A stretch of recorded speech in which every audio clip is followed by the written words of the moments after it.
Саламатсыздар ма, құрметті оқушылар? Бүгін біз алгебра 7 сынып 6-30 есепті шығарамыз. Бұл жерде екі бөлшекті қосу қажет.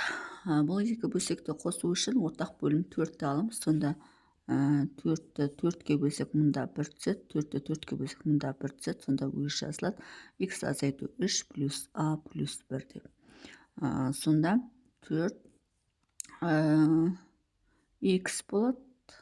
Плюс А болады, минус 3 пен плюс 1 минус 2 болады. Сонда мына екі бөлшекті қоссақ, онда бізде міне осылай болады есептің жауабы. Яғни x плюс А минус 2 бөлінген 4 болады. Енді екінші есепті шығарамыз. Екінші есеп m плюс n бөлінген А минус m минус n бөлінген А. Ортақ бөлім екеуіне де А болады. А-ны А-ға бөлсек 1 болады, А-ны А-ға бөлсек мұнда 1 болады. m плюс n болады. Мына жер минус болғандықтан міндетті түрде мына өрнекті жақшаға аламыз. Сонда m минус n-ді жақшаға аламыз. Неге жақшаға аламыз? Себебі мына минус мына өрнектің барлығын таңбасына әсер етеді. Сонда А болады, m плюс n болады. Мынау минус n болады жақшаның алдында ашылған кезде, ал мына минус пен минус плюс болады да, плюс n болады. Сонда бізде плюс m мен минус m жойылады. Мұна екеуі қосылып 2n бөлінген А болады. Бұл бізде екінші есептің жауабы.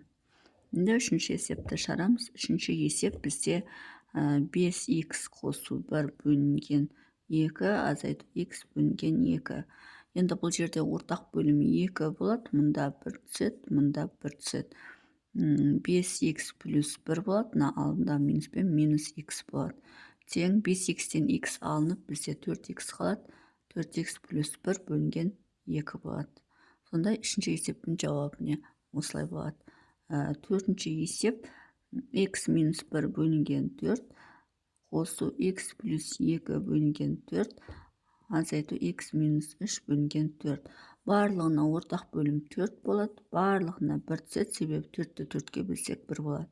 Енді x минус 1-ді жазамыз. Мына плюс болғандықтан плюс x плюс 2 деп жаза береміз. Ал мынаның алды минус болғандықтан оны жақшаға аламыз. Өйткені жақшаға алмасақ, бізде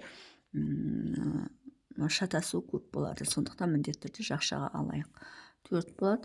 Мұнда x пен x қосылып 2x болады. Мұнда 2-ден 1 алынып плюс 1 болады. Енді жақшаны ашайық. Мынау минус x болады. Ал мына минус пен минус плюс 3 болады. Тең. Енді 2x пен x алынып бізде x қалады. 3-ке 1-ді қоссаң плюс 4 болады. Бөлінген 4. Сонда мынау бізде төртінші есептің жауабы болады. Енді бесінші есепті шығарамыз. Бесінші есеп 3p азайту 2q бөлінген m азайту p минус q бөлінген m. Ортақ бөлім тағы да m болады. m-ден m-ге бөлсек 1 болады, m-ден m-ге бөлсек 1 болады. Мына жерде 3p минус 2q болады. Минус, енді мынаны міндетті түрде жақшаға алайық. p минус q деп. Тең 3p минус 2q, мынаны алды минус p болады, мына минус пен минус плюс q болады. Бөлінген m болады. Енді 3p мен p алынып бізде 2p қалады. Минус q, 2q мен мынау қосылып бізде минус q болады. Бөлінген m болады. Сонда бізде бесінші есептің жауабы 2p минус q бөлінген m болады. Алтыншы есепті шығарамыз. Алтыншы есепте 2a плюс 1 бөлінген b плюс 3a плюс 1 бөлінген b минус a минус 2 бөлінген b.